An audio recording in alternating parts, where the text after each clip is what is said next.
जय Hind. This is Madhav Prasad Tripathi, owner of सैनिक coaching centre. आज का हमारा टॉपिक है इंग्लिश कंजक्शन और डे है 30 पार्ट 5।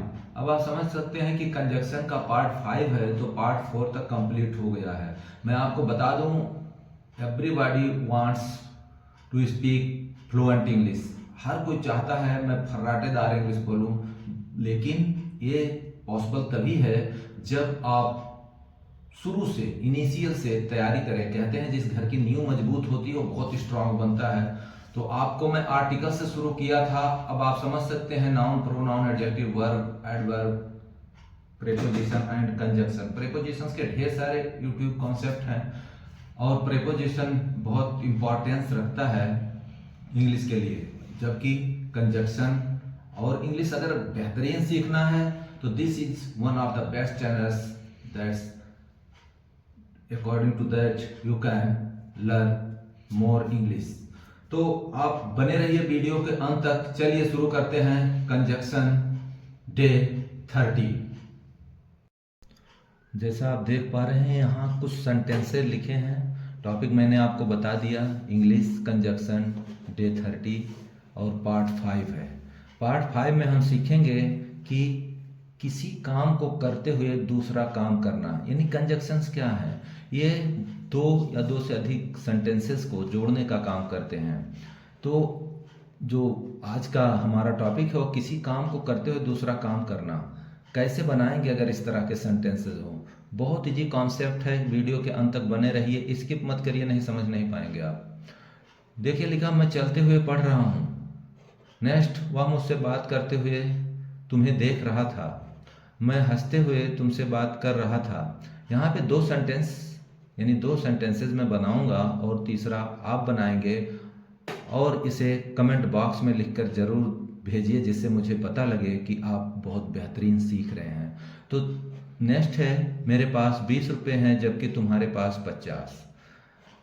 जब श्याम की शादी हुई वह 25 साल का था जबकि उसकी पत्नी 20 की। कहने का मतलब, अगर इस सेंटेंस में अगर आप वाइल वर्ब आईएनजी नहीं जोड़ेंगे तो सेंटेंस बनने वाला नहीं है। और ये जबकि जबकि हो या चलते हुए या काम करते हुए, ये दोनों के दोनों कंजक्शंस हैं। तो कंजक्शंस का यूज कैसे किया जाएगा, देखिए यहाँ लिखा है आई एम स्टडिंग, मैं पढ़ रहा हूँ। जब भी आप ट्रांसलेशन करें तो याद रहे कि सब्जेक्ट के बाद मेन वर्ब आता है, मेन वर्ब, और यहाँ पे मेन वर्ब है पढ़ना।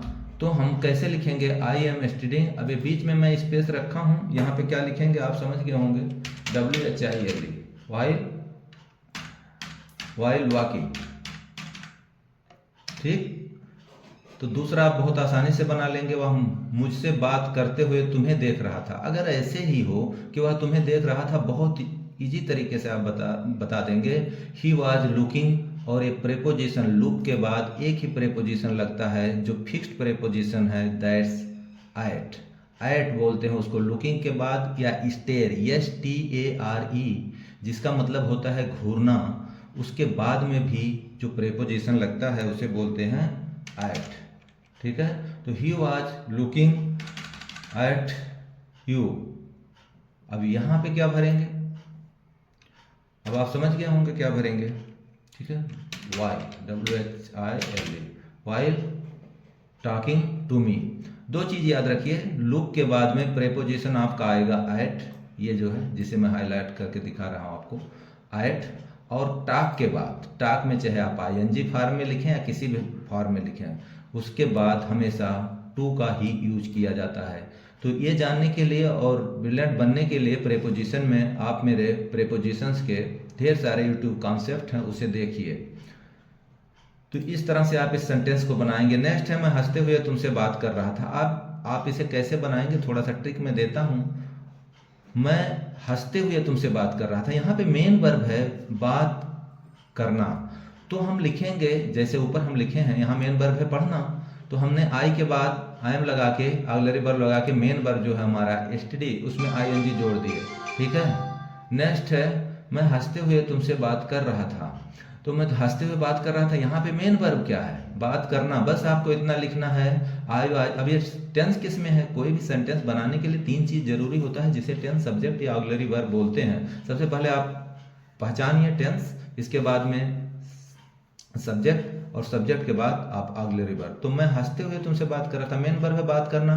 तो आई वाज टॉकिंग, और टॉक के बाद ये देखिए क्या लिखा है, प्रेपोजिशन टू। तो I was talking to you, क्या करते हुए? हंसते हुए।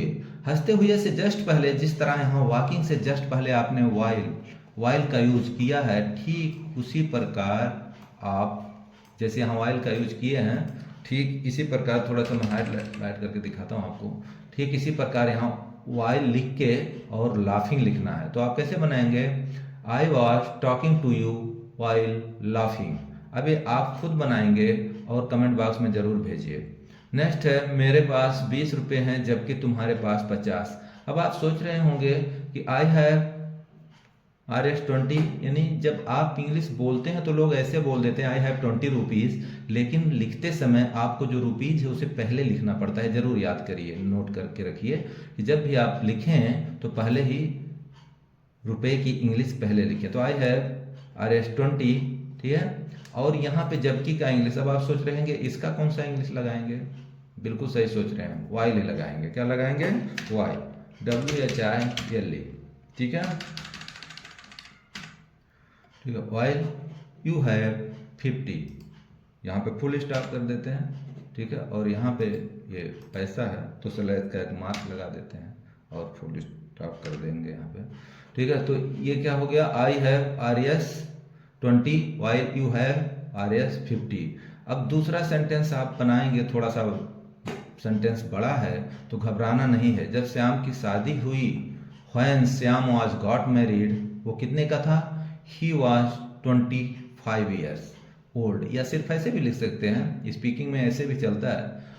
When Shyam got married he was 25 years, या ही वॉज 25। और जबकि का इंग्लिश तो आपको पता लग गया, क्या लिखेंगे? वाइल, ठीक है। तो while his wife was 20 only, या केवल तो नहीं है तो सिर्फ 20 लिख देंगे। तो इस तरह से इस सेंटेंस को आप बनाएंगे। फिर से सुनिए, जब श्याम की शादी हुई, when Shyam got married, when Shyam got married he was 25 while his wife was 20, ठीक है। आप अगर लिखना चाहें तो आगे 20 ईयर्स ओल्ड भी लिख सकते हैं, लेकिन बोलते समय कोई इतना बोलता नहीं है। तो आप इस तरह से इस सेंटेंस को बनाएंगे और कमेंट बॉक्स में जरूर लिख के देंगे। वहां पे भी यूज क्या करेंगे? वाइल। यहाँ पे मैं लिख देता हूं आपको, यहाँ पर वाइल। अभी ये हिंदी टाइम में है तो इसे इंग्लिश में कर देंगे।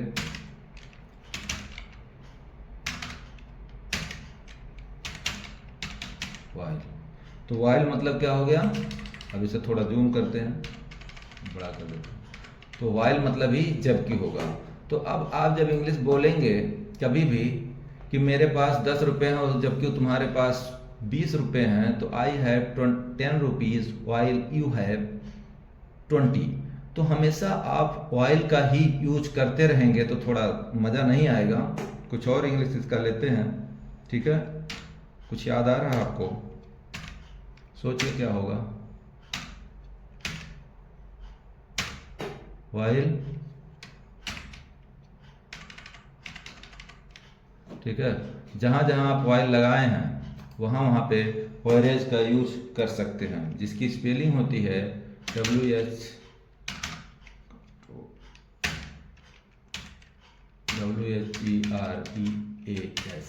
व्हेरेज। अब इसको भी थोड़ा जूम करते हैं, क्योंकि कभी भी जब आप, अभी बात हम कंजक्शन की कर रहे हैं, जब आप टाइपिंग करेंगे एक साथ हिंदी और इंग्लिश लिखना हो तो उसकी शॉर्टकट की यूज करनी पड़ती है। तो इसे थोड़ा जूम करते हैं जिससे आप अच्छी तरह समझें क्या है ये व्हेरेज।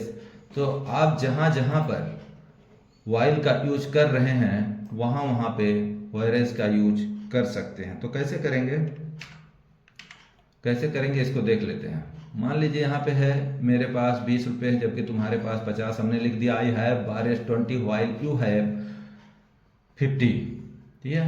अब यहाँ पे मैं ऐसे भी बोल सकता हूँ आई हैव RS20 या आई हैव 20 व्हेरेज यू हैव 50, और दूसरा कैसे बनाएंगे, जब श्याम की शादी हुई, when Shyam got married he was 25 whereas his wife was 20।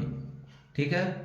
अब आप सोच रहे होंगे कि अगर यहाँ जबकि का इंग्लिश वाइल हम लगा रहे थे तो क्या यहाँ पर वाइल लगा सकते हैं? यहाँ पे आप वाइल नहीं लगा सकते।